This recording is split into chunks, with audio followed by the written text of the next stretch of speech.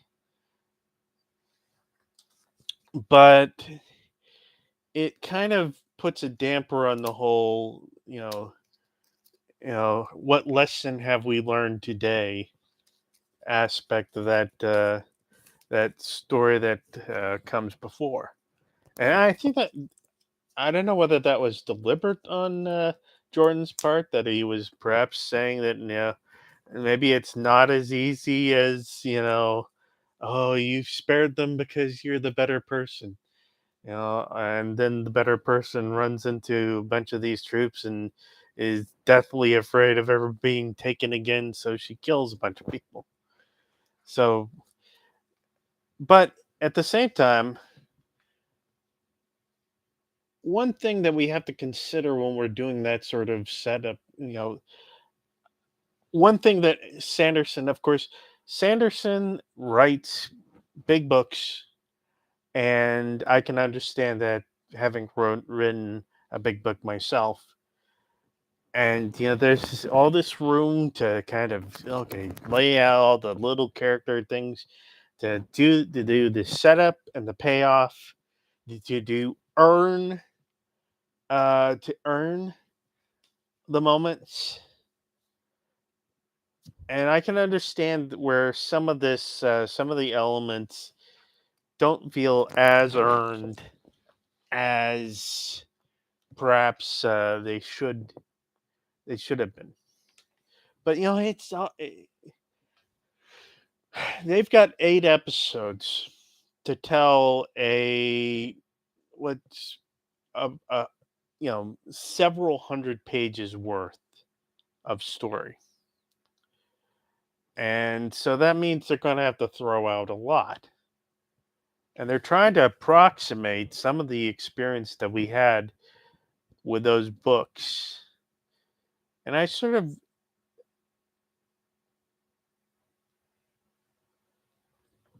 it's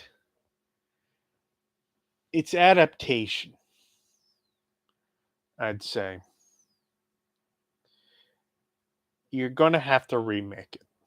You're going to have to to maybe do a story that is like what was going on, if not identical. You know, and here's an example, that final scene, that final sort of confrontation. If there is a through line for Rand and Moiraine in the story, it is the hazards of going it alone. The hazards of trying to protect others by isolating yourself, by running away from them, and not confronting what you need to do. Um, in Rand's case, he believes, he's just gonna go and he's gonna, you know, you know, f off somewhere to, go mad, and when he finally does all that stuff, he won't kill the ones he loves, because he believes he defeated the Dark One, and he didn't. And then you have Moraine, who's realized the same thing, only she thinks she's been stilled. She wasn't. She And bit by bit, we see the consequences of that. Rand ends up falling in with one of the Forsaken, becoming vulnerable to her.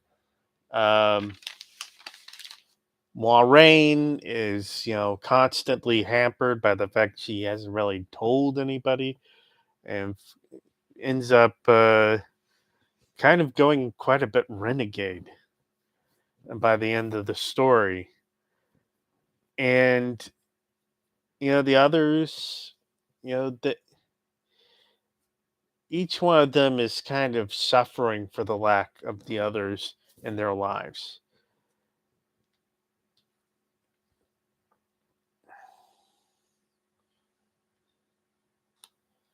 It's y- y- the ending.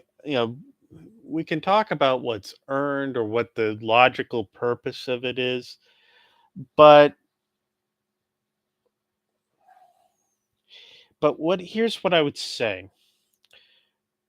You start out, if my memory serves. Okay, you start out with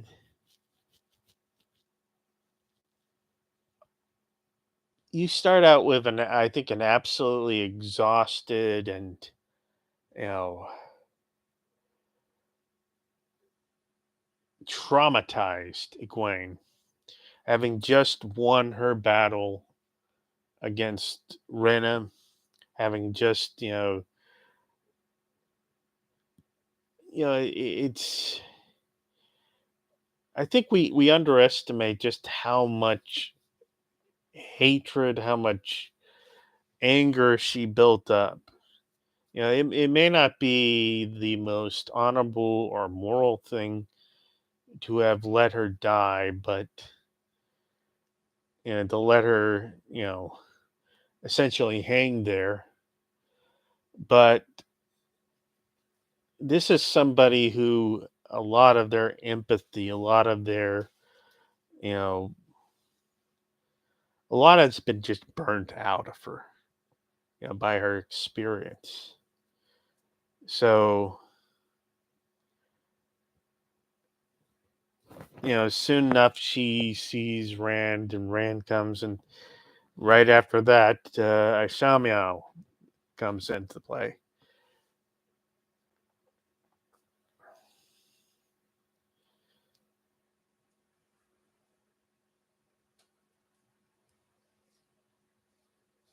And then you have that sort of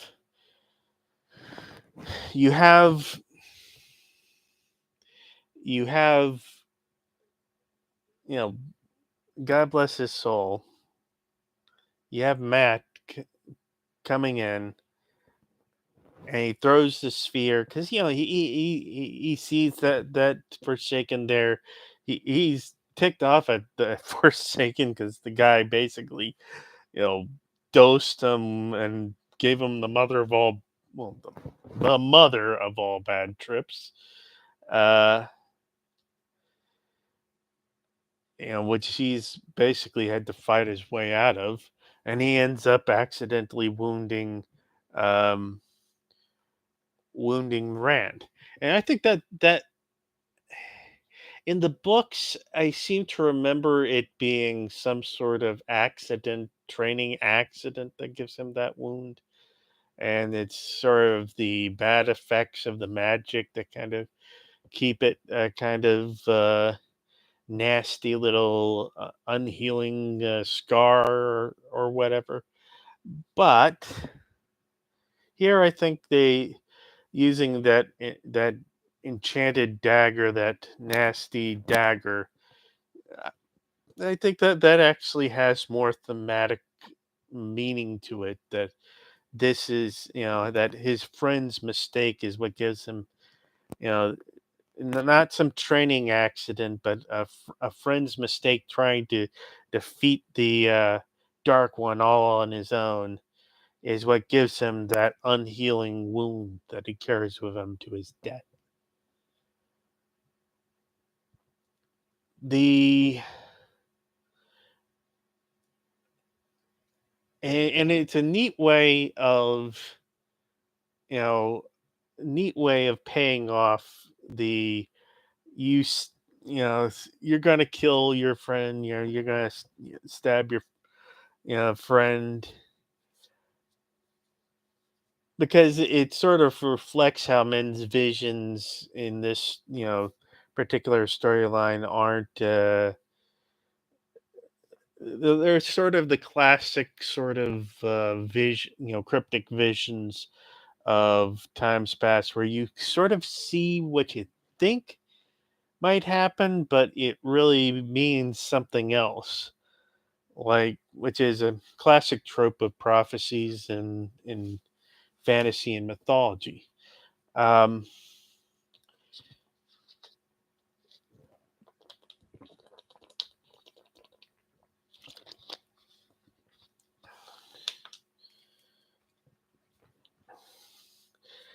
Now that this is, it's we can talk about why would it change anything if Matt wasn't there, if Matt didn't give him that wound? You can I think it's important if you're writing a story long term. I think that wound is going to be a constant sort of regret going forward. You can play off of that time and again, and it's a and it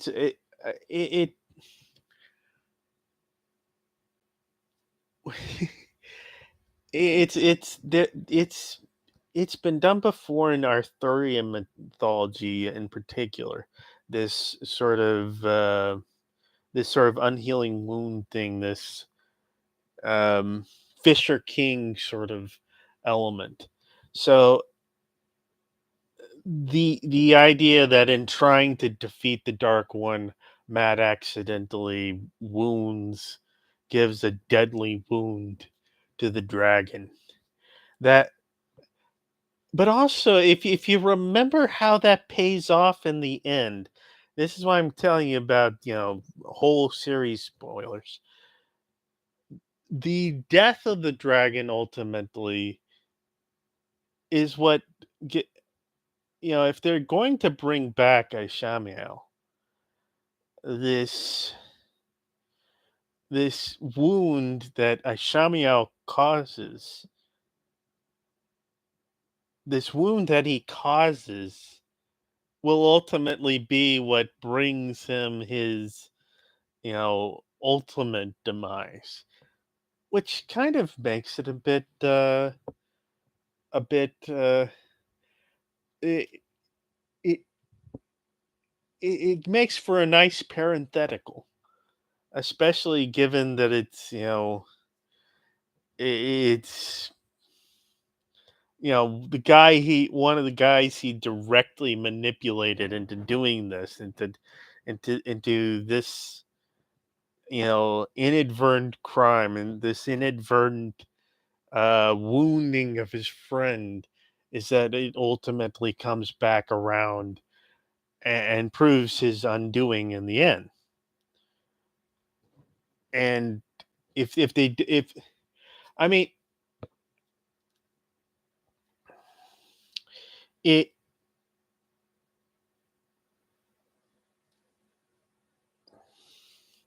it's sort of, we don't know what's going to be going forward. We don't know where their ideas are heading, but it to me, it would be a nice poetic way of doing things, that the Dark One's own machinations, or the machinations of his lieutenant, serve to ultimately, bring about his end. So, okay. So he's in there, and guess who, having been tossed away as insignificant by Shamiel, guess who stands back up? It's Egwene. And Egwene demonstrates some of her strength and some of her loyalty to her friends, by protecting them from the barrage that Ishamael puts out.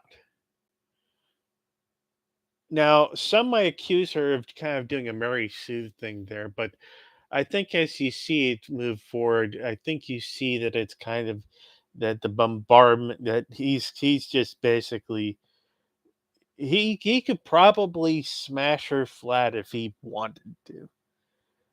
But here's my theory on it. I think they're going with the way it went in the books. But I think Shamiel perhaps is kind of going, you know, kind of doing another fake out. He lets himself get killed once again, but he does it in such a way to where, everybody's going to say, the Shamiel was killed here on, this Forsaken was killed on the tower, so Lanfear lets her guard down. Everybody else goes, oh well, he's no longer a factor, but still he's plotting in the background, taking the long view. If they're going to do what they did, if they're going to fully adapt the whole series of books, they're going to have to bring it back Shamael's character as, in some form. So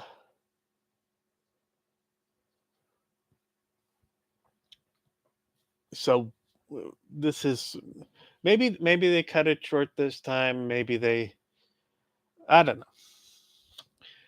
But putting aside any sort of theorization about the future of the series, I think it is interesting here that you have that setup, that, because if they go with the way things are going, that's the circuit that forms.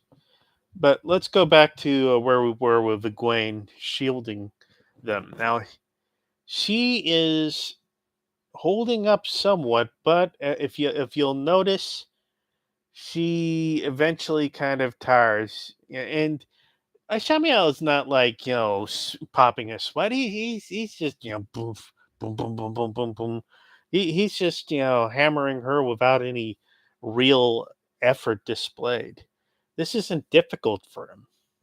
This isn't hard for him, especially if he doesn't have the dragon right in front of him trying to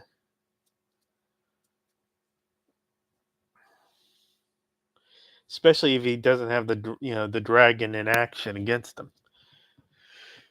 Okay, so who comes in but Perrin? Perrin comes in and rather than being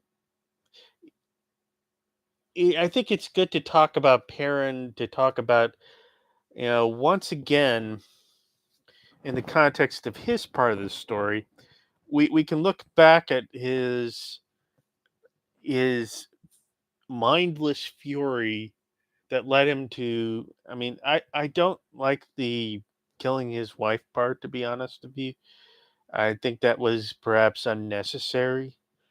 However, I it does tie in to what happened here in Fall. And I'll tell you how. Once again, his fury got the best of him. I mean, I know everybody loves Hopper. Hopper is the hopperest hopper who ever hoppered. But killing a guy over a dog or killing a guy over a wolf, you know, we can understand that, but it's still a bit excessive in terms of retribution. But Perrin's let his anger go, and he ends up killing the father of a man who was actually getting being quite reasonable with him when they were fighting early on. Early on in the film sequence, they were fighting side by side, and now, of course, he's put quite a dent in any kind of camaraderie that might have developed. So once again, his anger has led to a more difficult position in his life. Now he's most definitely on the wrong side of the White Cloaks.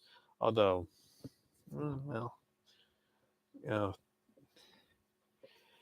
but when he comes around here, he's given a shield by Uno.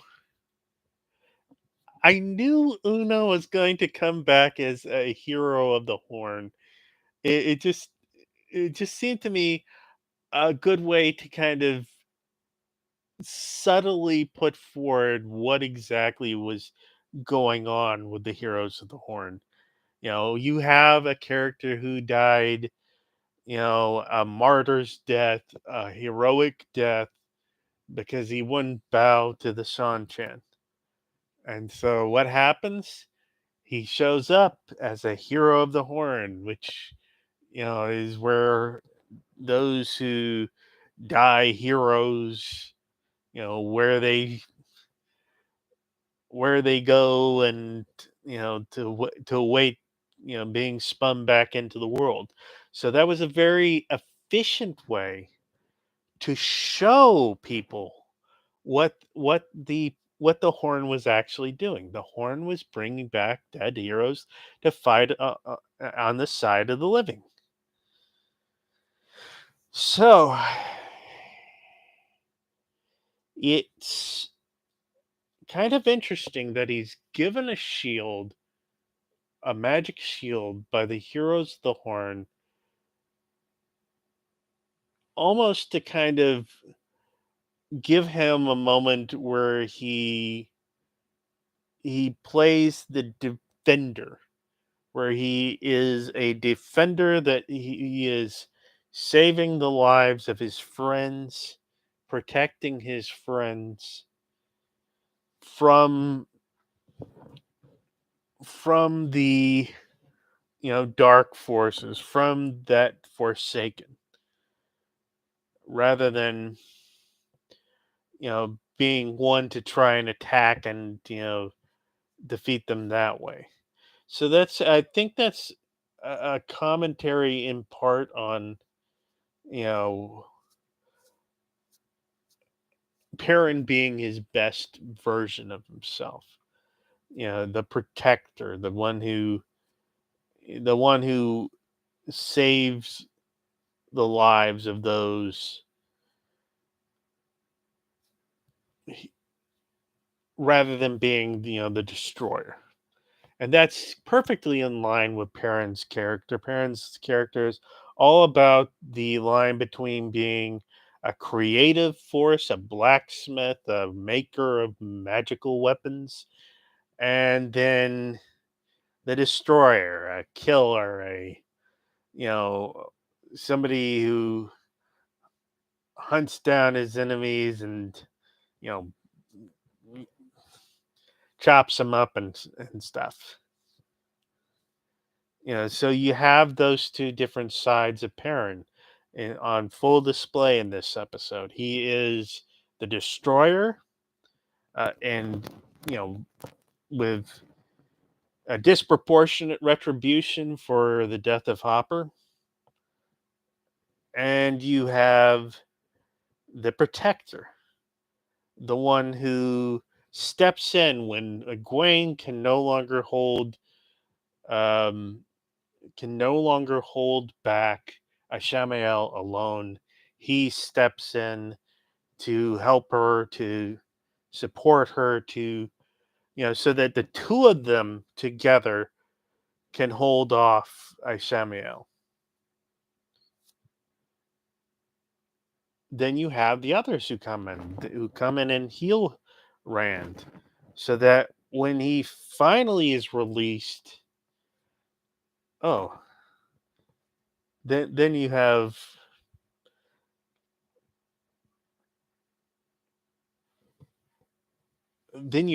Moiraine and Lan off on their own. I agree that a lot of the sort of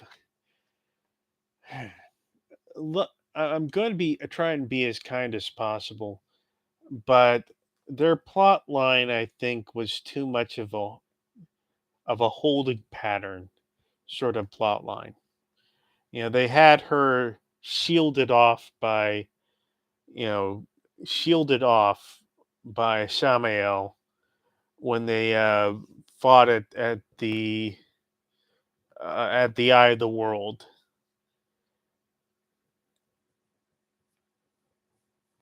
It, I think, the problem with any sort of holding pattern sort of storytelling is that stories, by their nature, want to flow. They want to develop. And the whole point of a holding pattern storyline is that things don't happen. They are the standard filler storyline, and they're problematic for exactly that reason, because they you end up having to do a lot of not particularly you have a lot of emotional scenes, you have a lot of back and forth, but you can't really do anything that you can't really do anything all that useful until the end. And but I do enjoy what they did with him at the end. I do enjoy that,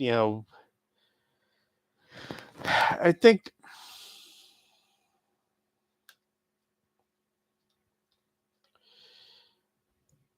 here's what I think might have been a better idea.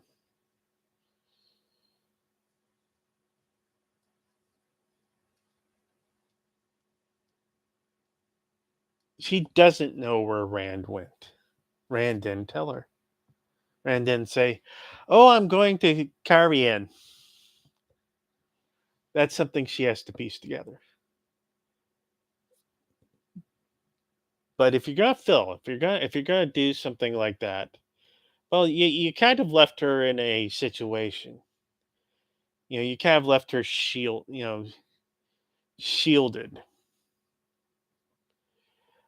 What you could have done is have that fact be known at the beginning. Oh, you're not stilled. You're shielded. Okay, unshield me. I can't. This is like nothing I've ever seen. And what's more, this is done with Sayadar.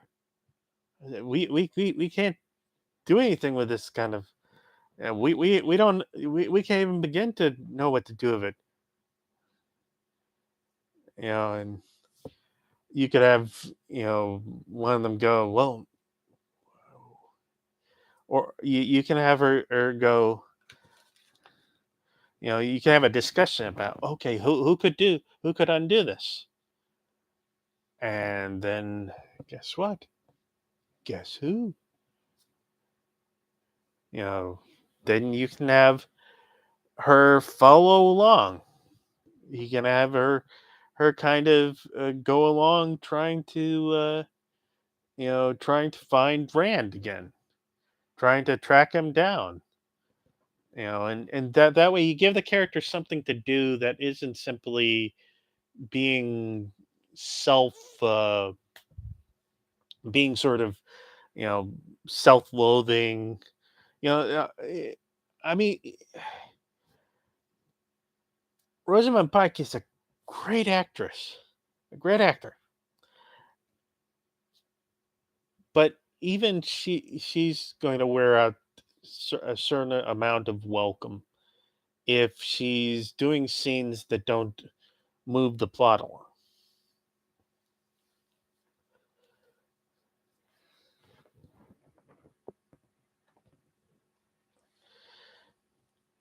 And this also, you got these sort of pushing people away sort of scenes.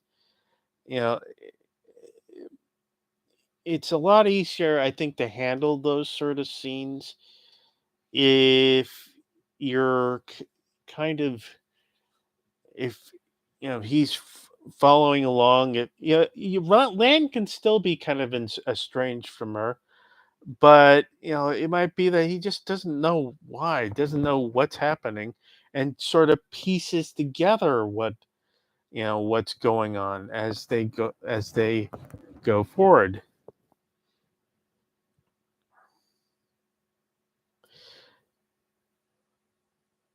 It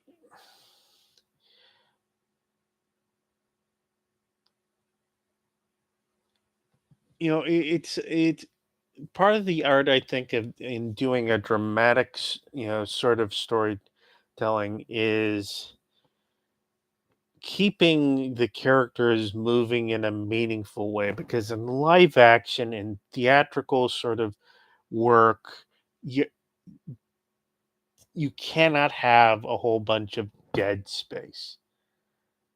If you have a whole bunch of dead space, it sucks the life out of it. You have to have things moving. You have to have things going towards a goal, a super objective. It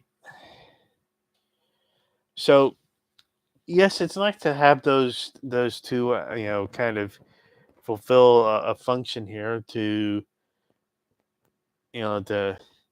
destroy those who are shielding Rand, so that Rand can kind of stand up. The healing part, it's a good way to introduce these two characters together, especially since you had to do away with the Andor introduction. Um, so people are gonna make the criticism, oh, that wasn't her, and that wasn't. And I think, yeah, that it can be said in some part. One thing I think that has to be understood in terms of these sort of long term, s- you know, series plots is that you need to build up to character moments. You need to kind of build up. I mean, uh, people comment about the sort of Indiana Jones takeout of Turok and the others, but if you've cut out a whole bunch of scenes in the book which have Mandragoran teaching Rand how to, how to be the world's best sword fighter, you you kind of create a problem where, okay, this guy has had barely any sword training. He's had this old man who kind of showed him some forms and maybe a bit of advice from Lan. So absent that setup, how is he suddenly the best swordsman in the world? It's He's not. And I think that's part of, maybe there's a bit of frustration with where Rand al'Thor is at the end of that, of all that. At this point, he's just raw power. At But in the books, he's kind of pumped up to have more skills and more power than his experience would, justify. Now, in a book, you can kind of get away with that because in a book, you kind of, you can kind of say, oh, he has this other spirit guiding him. Oh, you have this other, sort of thing. And you can also, if you're doing 1,000-page books, which the Eye of the World is 1,000-page book in print, you can do this sort of, you know, you can do this sort of big climax that you can't do with the setup that's afforded to you. It's sort of, if I'm streaming this season and the next season, if I'm streaming season one and season two, you sort of get, it's not enough time for it to kind of plausibly happen. You have only so many, beat so many places where you can do that sort of, you know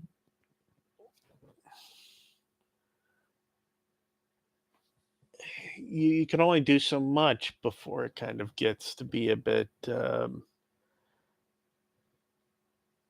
of gets to be a kind of a bit, he's just pulling it out of his sigmoid colon. It's And I think they're trying to avoid that in part. They're trying to show him having bit of a learning curve in terms of, being a sword fighter, a bit of a learning curve in terms of learning how to use his magic, which is why I think that Ishamael probably, didn't do his best. And in fact, we might see Ishamael in the next season actually unleashing himself, but Rand may be, you know, Rand may be a bit more in the way of a bit stronger.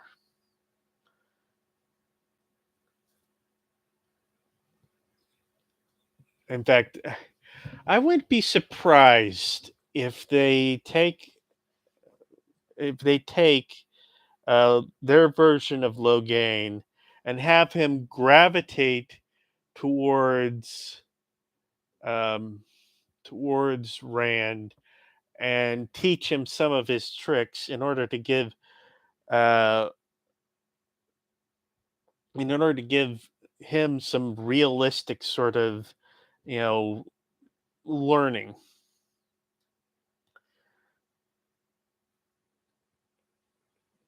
it's sort of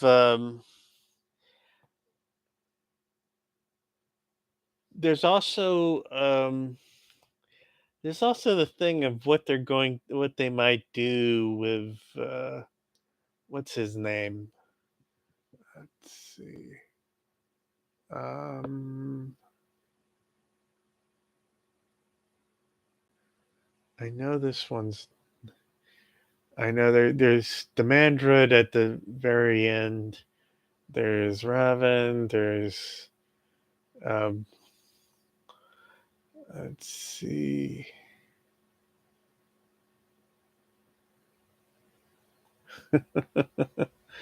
I know this one's name on the top. Let me cheat a little bit here. Let's see.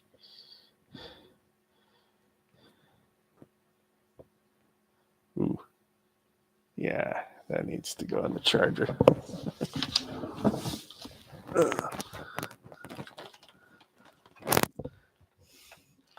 Pardon me for a moment here.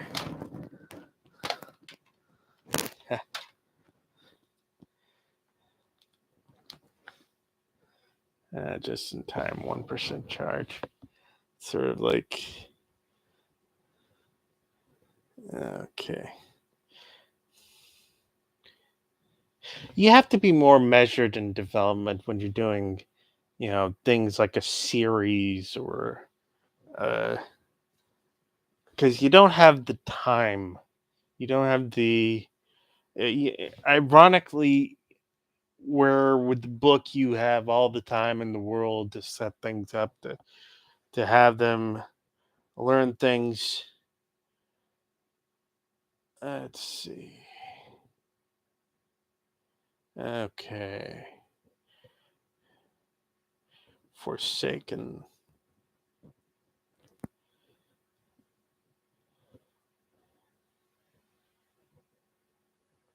Forsaken. Wheel of Time.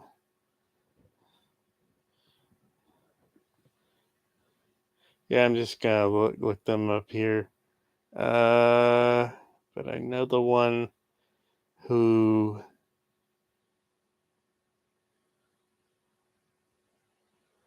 I know the one. Let's see. Come on. There's a Samael, of course. Robin. Demandred. Samael. Agenor. Balthamo. We can't forget those two. Let's see. Asmodian.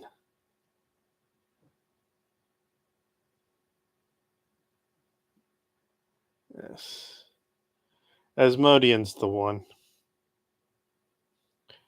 If memory serves, and it does, Asmodian's the one who teaches him um, on that trip into Ruidian.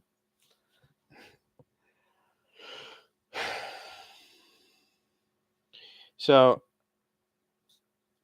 that may be one thing we see in the next season, or maybe, it's, we could see all kind.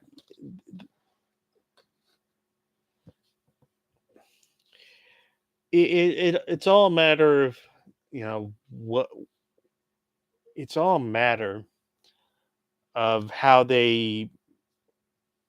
I think they want the character to grow more organically over time, to kind of have these sort of dramatic sort of, you know these sort of dramatic sort of step ups. um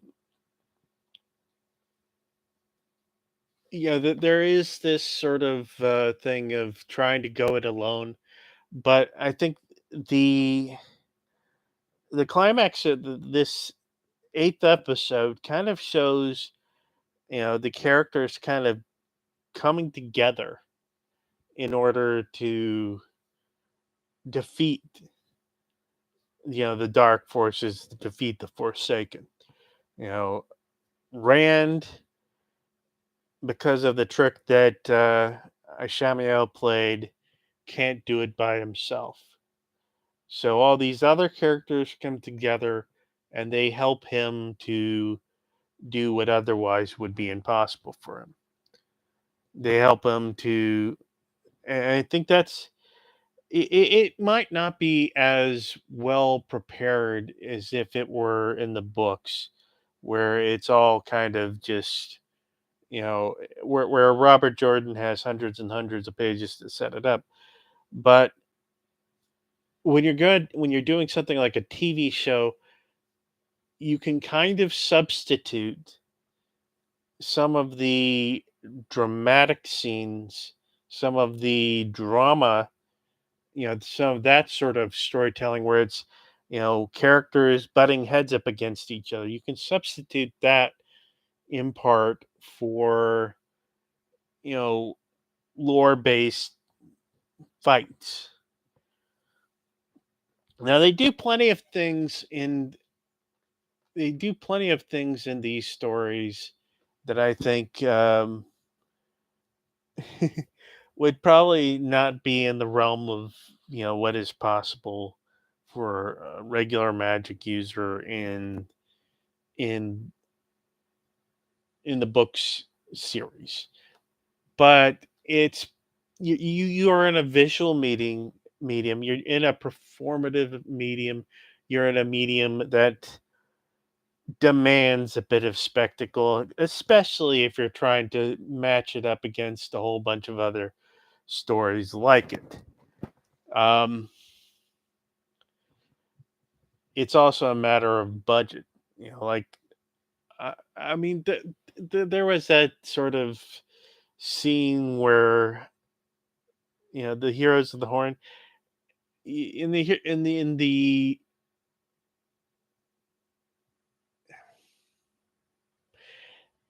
in the books, it's this full sort of army, but in the show, they don't have the budget for that. So I sort of, okay, this is not too terribly bad. The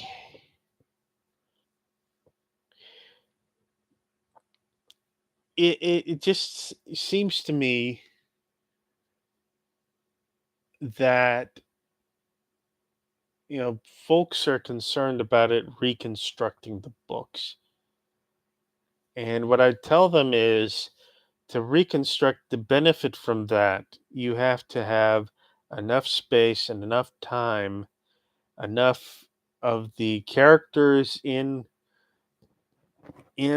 play to where you can do all those little things that lead up to the big things. But if you're doing it in a motion picture, if you're doing it in a shorter form, like eight 60-minute episodes, um, you don't necessarily have the time. So you might have to shorthand things. You might have to kind of build things more symbolically. But also, let me tell you something about lore. And I come at this with a lot of scientific background, you know, at least as a layperson.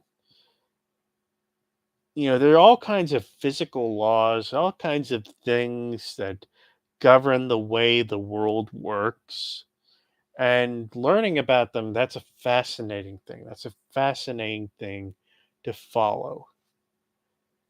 Um, but I'll tell you something.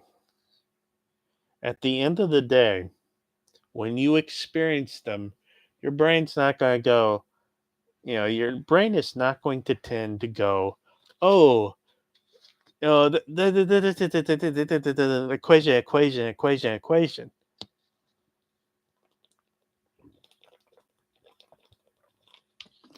And most people, having absolutely no knowledge of any of those equations, no Navier-Stokes equations when they look at water, no Newtonian mechanics when they look at your something flying through the air. People generally do just fine in the real world, not knowing the basis, the lore that is underneath everything. Which is to say, you can have characters acting out, doing things, you know, boom, boom, boom, sending out fireballs or whatever, but they don't necessarily have to fully understand it. You don't have to understand everything about the way the world works to experience the way the world works, to experience how things go.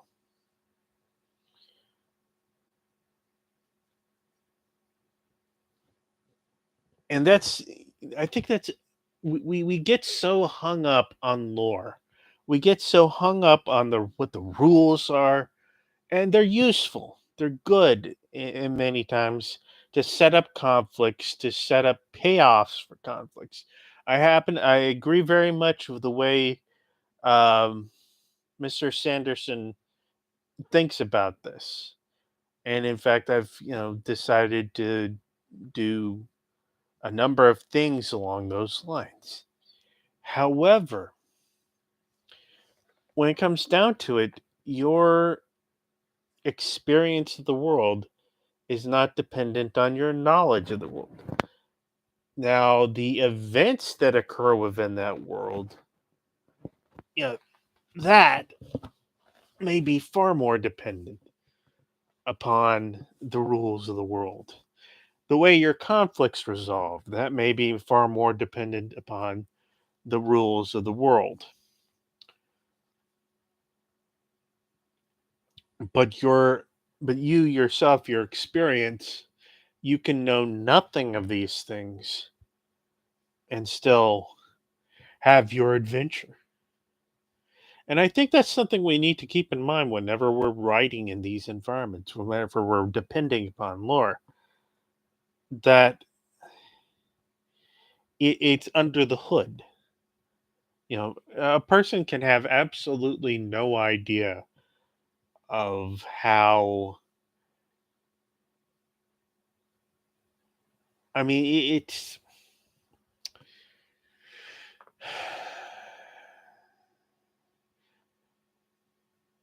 the way it enhances a story to have all this lore, to have all this stuff that we know can and cannot go on in the story. The way that enhances it is that it gives structure to it. Um, but the structure in something like a movie, in something like a play, a screenplay, the structure doesn't necessarily have to be along the lines of something mechanical in the setting that if you figure that out then you can move on. It a lot of times if you're doing something that's more theatrical, more dramatic, it is the character beats that are going to matter more than, I guess, the mechanical lore sort of beats.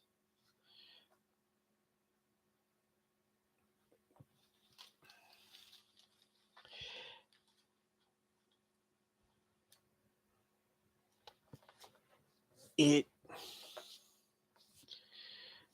and this, I show you this thing. I've got all kinds of markings here that are basically, all about, what cell and what part of the Excel spreadsheet that I'm building up, where that is located. But what was the point of what I did? Well, the point of what I did was to provide a basis, a nice sound, non-arbitrary basis for how long does it take this character to how much concentration mentally, how much time does it take to kind of wind up to gather the magic to do this thing, depending on what kind of magic they're trying to do. And I wanted to do this, and the way I did it is a whole bunch of mathematical garbage, a whole bunch of things added to other things and divided by other things and, you know, influenced by other things. And but it's also none of that substitutes for none of that substitutes for what people are really looking for, and that's an adventurous story. There's I subscribe to an idea that Sanderson has of setting limits on the magic. But at the same time, you know, I've got all these numbers here, I've got all these things, but the numbers are meant just to kind of make it to where it's less my decision what goes and what doesn't, and more, you know, this tells me, okay, at this point, this character is going to need 10 to 20 minutes of lead up in order to concentrate the magic to do what he wants to do. So, but the important part there isn't going to be that number, those numbers. The important part there is going to be that you have this sort of challenge that can't be bargained away. Now, you might, if you do a television adaptation of that, of whatever story, of whatever sequence, it's useful to know it, but not necessary to know it. The main thing is to get the dramatic part of it right.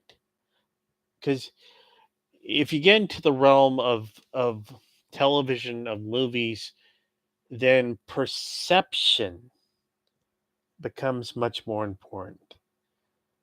How, you know, because you can film, say, a sword fight in any number of ways. There are an infinite number of ways to do that sword fight, but only some of those angles will create the tension you want to create. Only some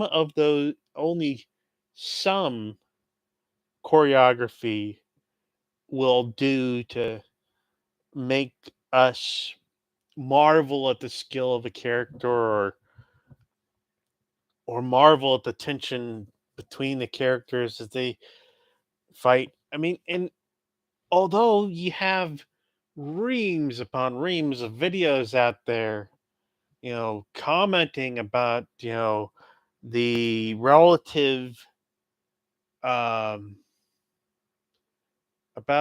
relative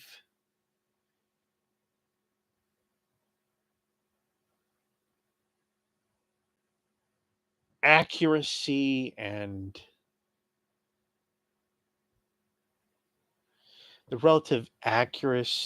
true to life, you know, how valid the moves are in reality.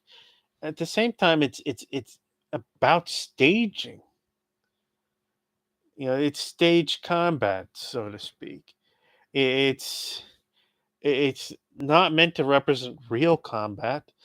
It isn't real combat. Real combat is most of the time graceless garbage. You know, I mean, it's the whole thing of a lot of mixed martial arts ends up, with people just rolling around on the ground, wrestling, grappling. It's.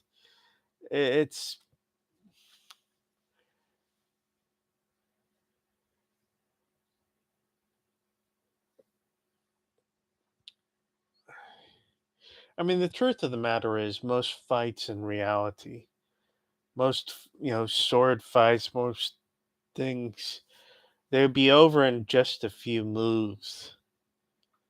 You wouldn't get these spectacular battles where people are just, you know, flinting their way across, across a magnificent vista.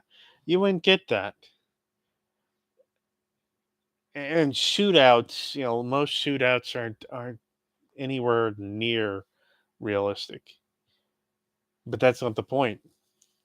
They're staged. They're theatrical. They are meant more to be beats in the story than they are to be these absolute meaningful events in and of themselves. And I think this is what we have to realize, that to a great degree this is fiction. Now, if you look at, say, the sword fighting from A New Hope, and compare it to the sword fighting, the the sword play in the later films, even the sequel era films, and you look at them, and there's a vast chasm of difference. And it's that doesn't necessarily mean that it's all real, though. It's just a more sophisticated form of the art.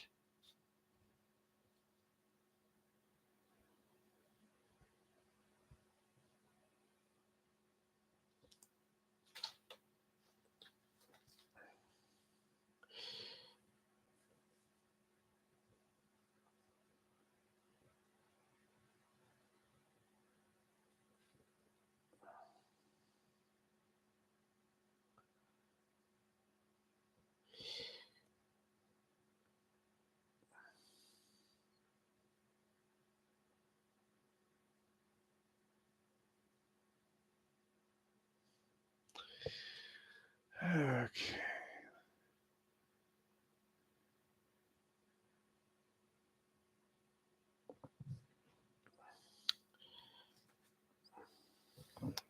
I've done a whole lot of lore for my stories over time. Mostly it's about me wanting to answer questions that I have. Like, okay, how do I just, what does it matter that my character is at this power level as opposed to this power level? What difference does it make? I wanted to kind of create a non-arbitrary, answer to that question. Where, and that way I could build on that. That's part of what you try to do when you do these sort of different kinds of, you know when you put together these different scales, these different, you're trying to kind of keep things straight so that you can write a coherent story. But it's not there to be the only thing that people are actually there for. I mean, there's so many who want the events of the book to be reiterated, redone the way they were in the book. But I mean, my challenge to those people would be to attempt to write a screenplay or to write a series of screenplays, I guess, teleplays, write the whole book, the whole, Eye of the World, the whole, The Great Hunt, so on and so forth. Try and now you're not going to be able to sell these works. I'm going to tell you right there. I'm not going to encourage you to sell these works, but the point of this exercise is that people need to realize how densely packed a book is. How densely packed a novel can be, because we kind of lose track of that, because books are a fairly relaxed medium in terms of time. Books, you can set one down, pick one up. You can pause and unpause a movie, but the thing itself has to be a certain length. It has to,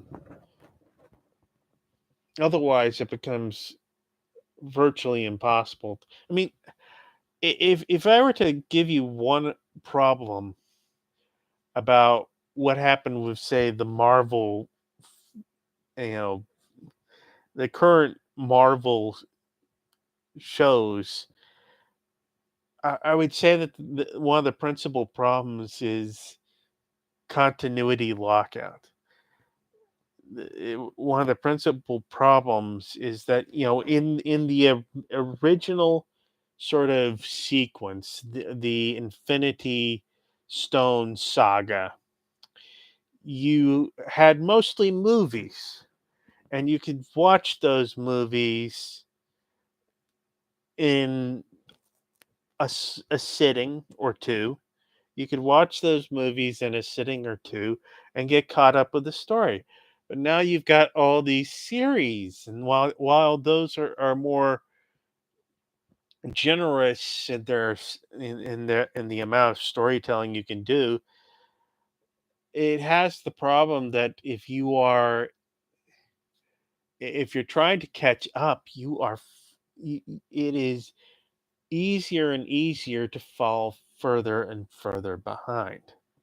Now, I wouldn't say that would be a problem for, say, your average series, but I think it's it's important to keep in mind that you can't do, say, 40 episodes based on one book. I mean, if you do that, you might not. It might not even be like the proper sort of balance. Eh, I mean, part of my challenge, part of that challenge that I've given to screenwrite, the scenes out of the book, is to realize just how long these scenes would go on. Like, what might be, well, you might read this in a book and be able to spare an afternoon to read that. But what if you had to experience the same scene as as in a dramatic form? The same sort of dialogue, the same sort of number of characters, the same. It would come across differently by necessity. This, uh, if I'm gonna make a point to y'all in all this long, I admit I've gotten pretty long on this. But if I'm going to make a point, it's that the same thing isn't the same thing when you do it in a different medium. That's important. That is the most crucial thing here. What I mean, Rena is an example. Rena is absolutely, positively 10 times more hateful in as an acted character in a drama than she is as a written character on the page.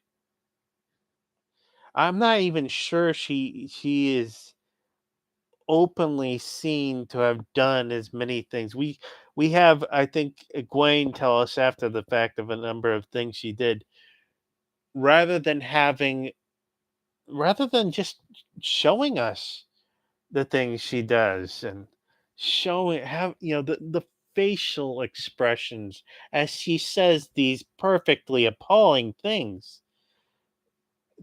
land differently on the page as opposed to the screen. And so if you tried to do a literal transplant of one to the other, you would probably actually get something different than what you were expecting or wanting. You would get something different because what you read in a book, you could have them just ba ba ba ba ba ba ba ba ba because you're basically blind when you're reading, except in what is in your mind's eye. And so when somebody talks about all these things and all these things, you can reconstruct those things in your mind, and that will keep your interest. This is, I think, a kind of a hidden element of things, something I like to call the birthday party effect,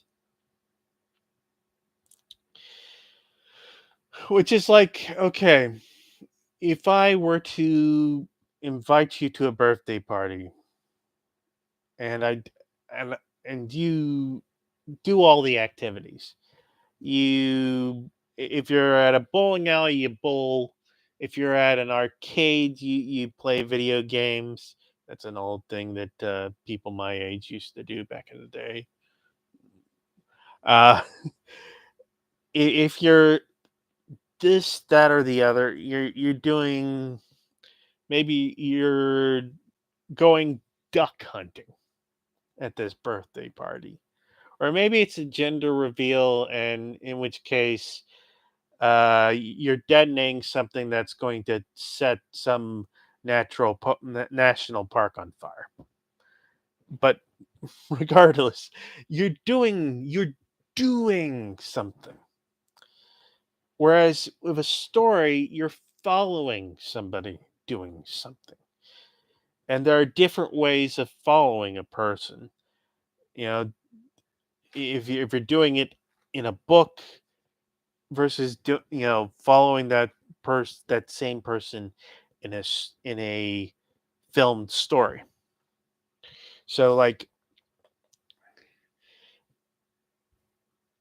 I could have, it's it's a point of contention, the adaptation of The Hobbit, that in the original Hobbit book, Bilbo gets knocked out, and the whole battle is told in parts in flashback. That's a bit of a device there, if you notice. And that's acceptable in a book because we're basically, we're blind to it, we're deaf to it.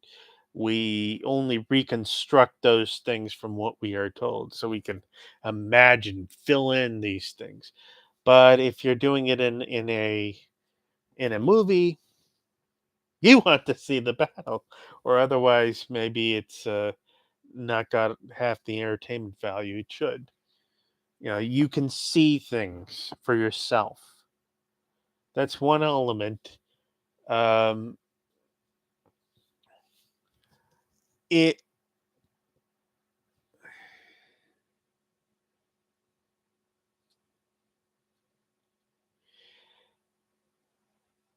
This is, I think, a critical distinction between books and movies and filmed and theatrical stuff, is that it is important to carry people along with the characters, with the people in the story, more than just with the things in the story. You know, the written word is very thing friendly. You can put a lot of things, and describe and do all these things in a story. And that's going to be part of how people follow what's going on. You talk about what the character sees, you talk about what the character hears, you talk about what the character smells and tastes, and so on and so forth. But with a movie, you can just literally present people that. What people don't understand is that literal doesn't mean necessarily reflection of the truth. Literal can be, you know, yeah, it can be letter of the law sort of things where it literally fits the letter of the law, but it violates the spirit. And the same thing can be true in terms of, like, if you've got a sword fight I mean, you could do a perfect. I mean, one of the things there's, and it's a thing I sort of love and sort of, just somewhat tolerate sometimes in the Wheel of Time books, is that all the sword fighting is described in these sort of poetic names for the moves. The cat, the the s- spoonbill parts the curtains, things like that. It's I understand why he did it, and I think it's a lot more elegant in certain ways than just bluntly describing the combat moves. But part of why he does it, I think, is that you know it it's like in a book, there's a limit to how much you can describe, the details of the motion. In a movie, you can, do all kinds of different nuanced motions and just, have that work in your favor. And so, as they transition that to a, of course, in a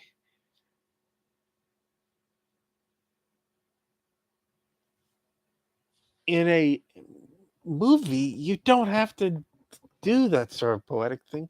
You can just show it. You can show the characters in motion. You can have more detail in a split second than you could ever do in a dozen paragraphs worth of writing.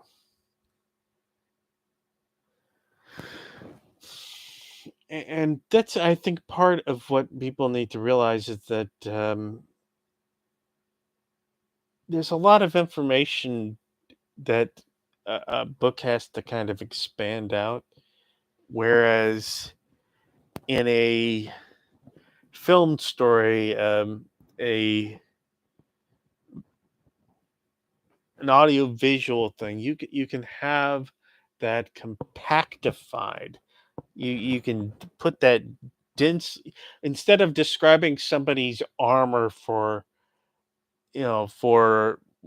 a passage that takes 15 minutes to read, you can just show them for a few seconds, and that will do it. And people will read off of that what's going on.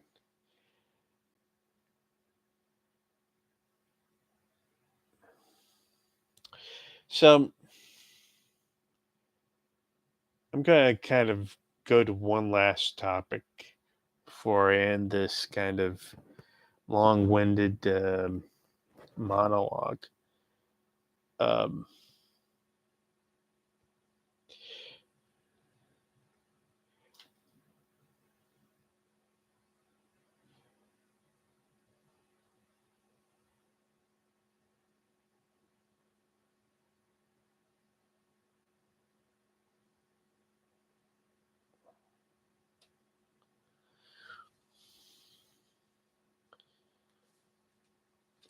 so we put this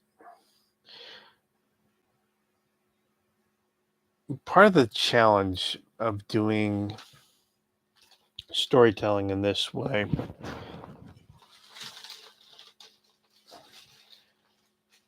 We only need a second to present somebody in their armor, to have the audience read that.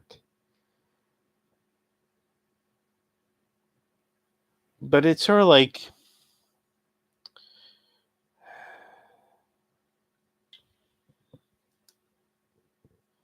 let's see. Oof.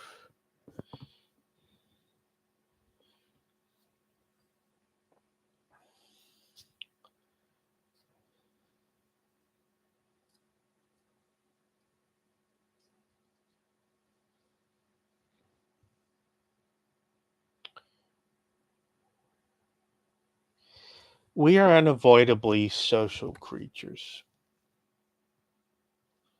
We are also future minded creatures. We have a sense of anticipation of what might come next.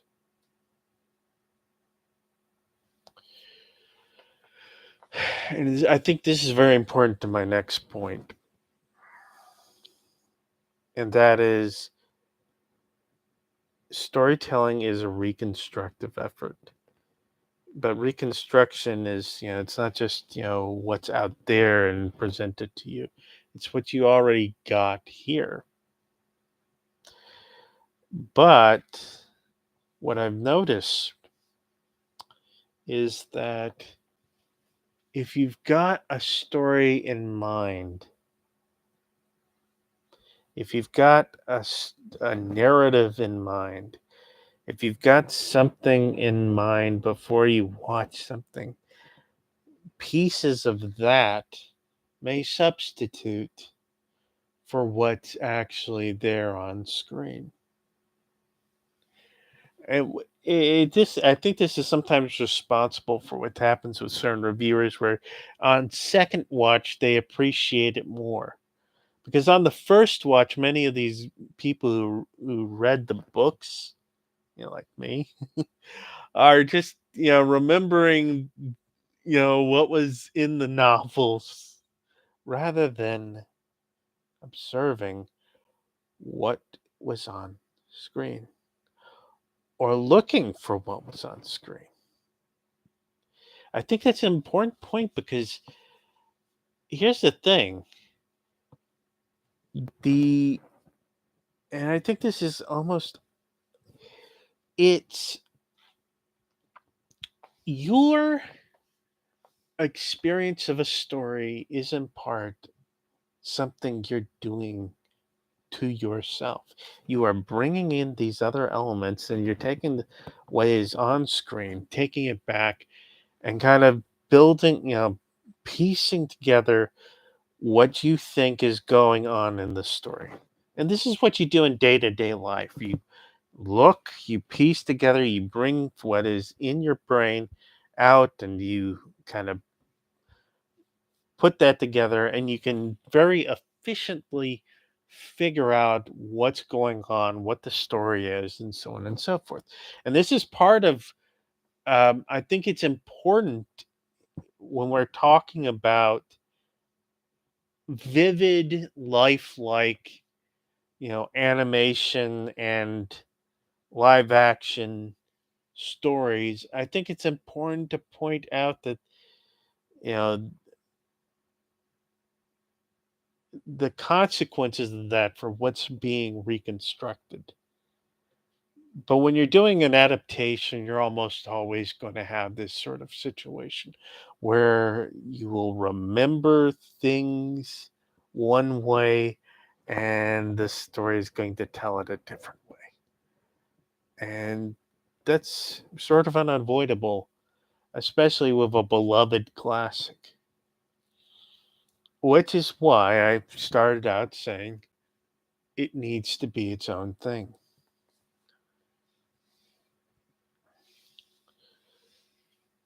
And why does it need to be its own thing? Sort of, I could start by saying it's sort of a sign of respect for the artist, the effort they went through. But I think it's just,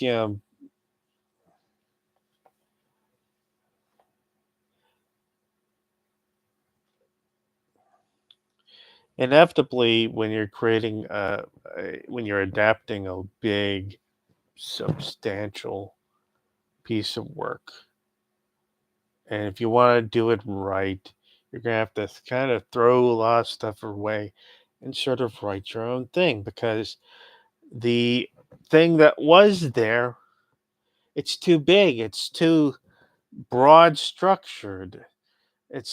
Like with any, it's you have to basically create a model of what was in the other medium. You have to create a model of it that can work in the medium it is being done in. So it's like it's going to have to be different. It's going to have to be. And that's my attitude going in watching many of these different stories, that it's going to have to be different, so I might as well get used to the fact that it's going to be different. um and so it's sort of like, when I go to watch it, I'm just gonna I try my best not to have a whole bunch of expectations. I try my best not to judge it based on having some element of the story from there. I know some people might say, but oh, don't you want to police it to make sure that it is, the best adaptation, most faithful adaptation of the source material? And I'd have to say, if I want to experience that adaptation as fresh as I can, as if I want to, if I have this peach in my hand and I eat the peach, I can fill my mind with all sorts of thoughts as to this other peach I had this other time, this peach pie I had this other time while I'm eating. And if I do so, I might distract myself away from enjoying what I've actually got in my hand. Yeah, the peach that I'm actually eating in my hand. We really can't process.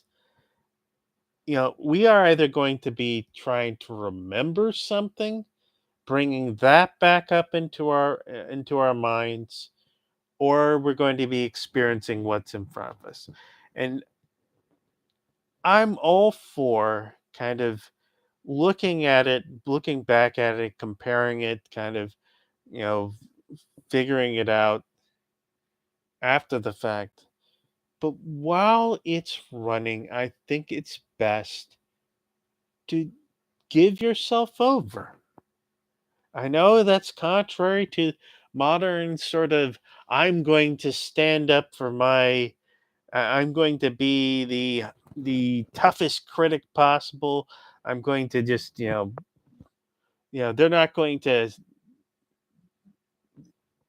hornswoggle me. They're not going to kind of force me to. You are it. It is storytelling is not. as I said, it's a reconstructive thing.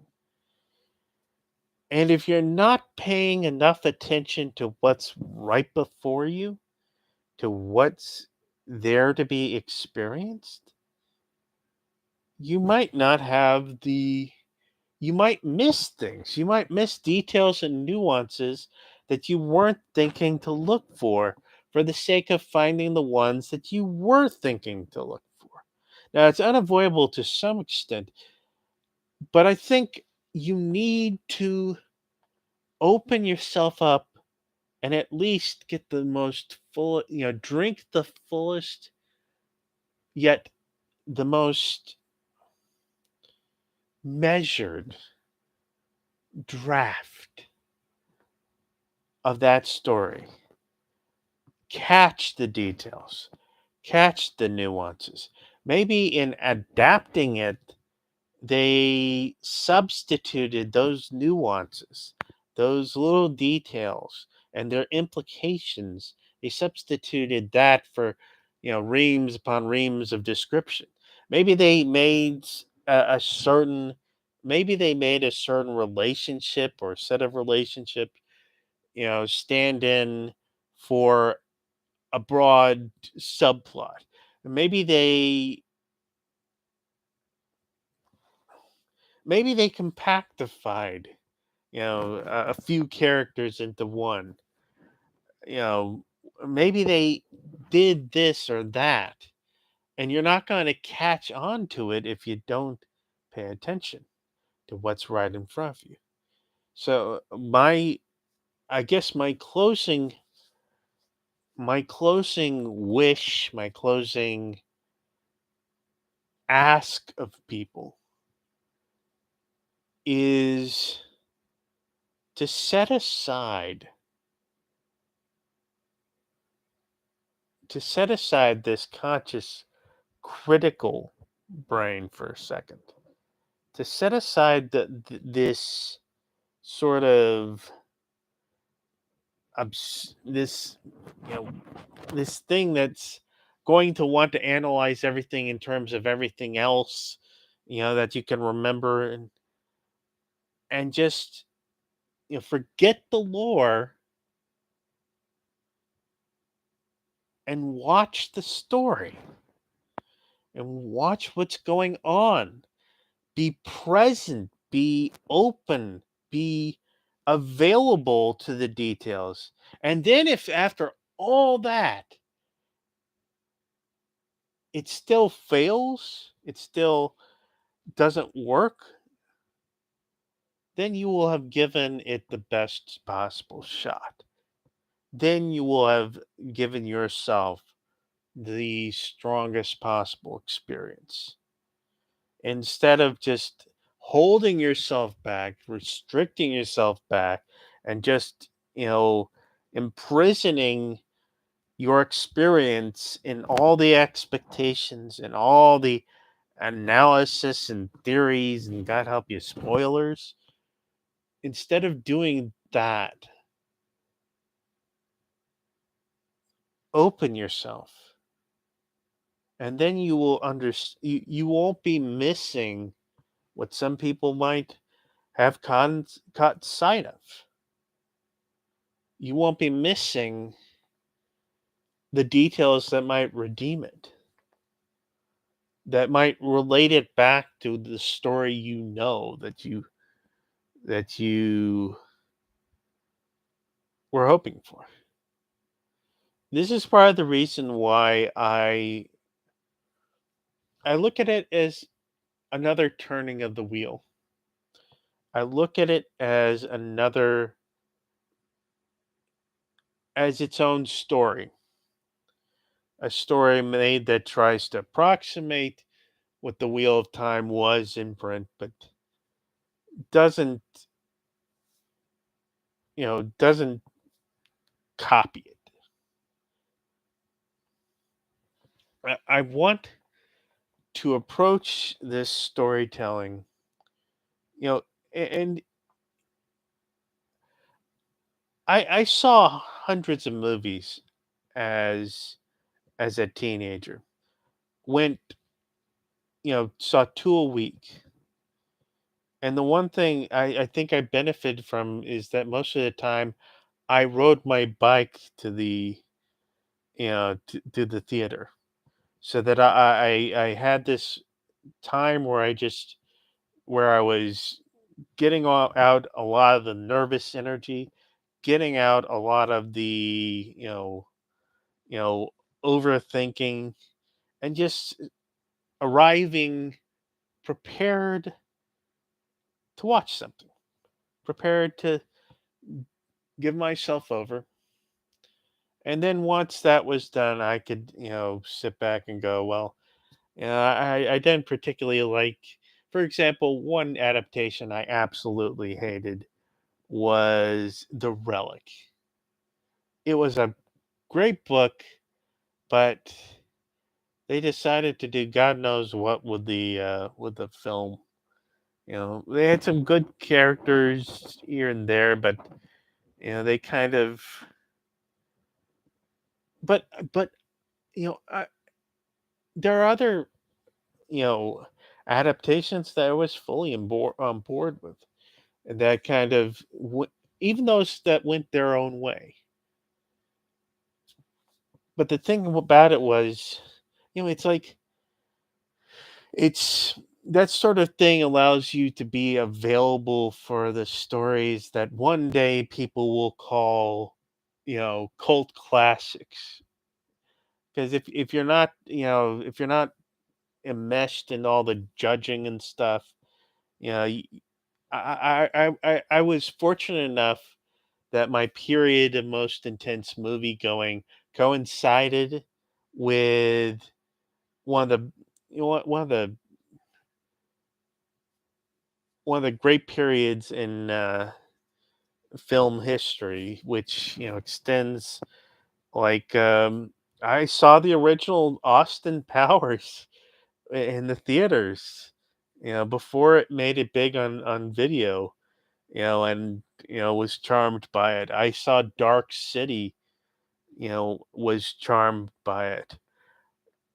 I'm one of the few people who, I mean, people don't know this, but Fight Club flopped in the theaters. It had a $20 million opening weekend, and then it sunk out of sight.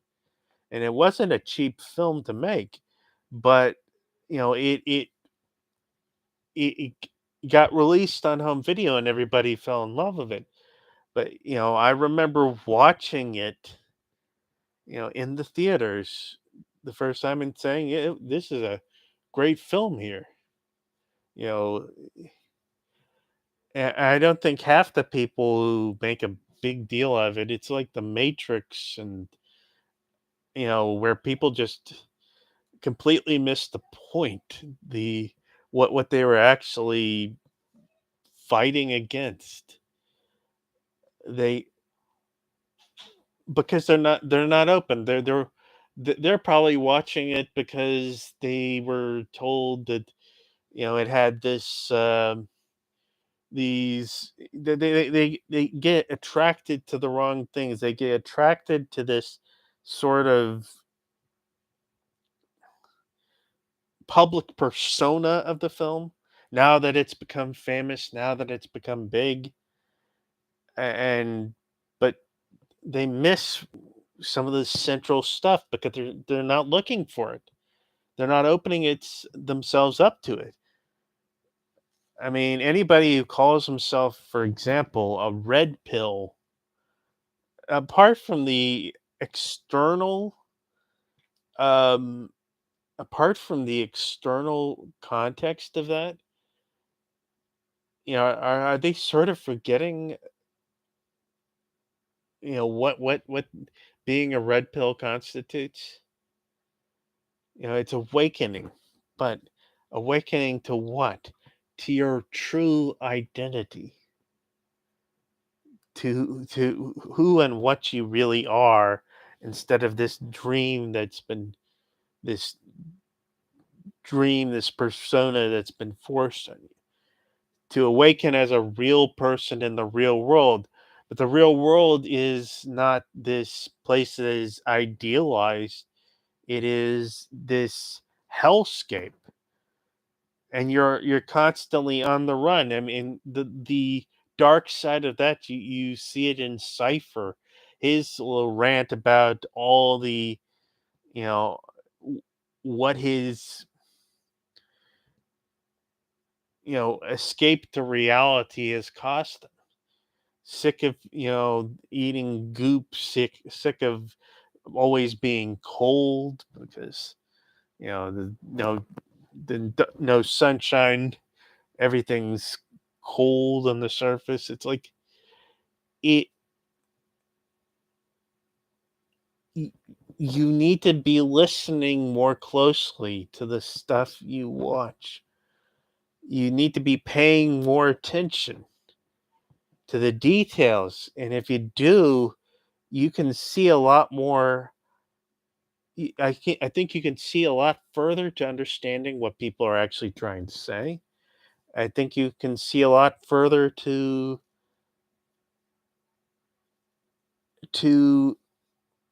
kind of getting past your own points of view, getting past what you would think, what you would understand, and accepting more of other people's points of view, which is part of the point of all this communication we're doing, all this reading we do. It there's something in storytelling called in story tropes called informed attributes, and I think it's we need to learn something about that in today's society because we have a lot of people who will give you their informed attributes. I'm the only one who can save us. I'm the greatest president ever. I'm this or that or the other, and yet you see what they actually do.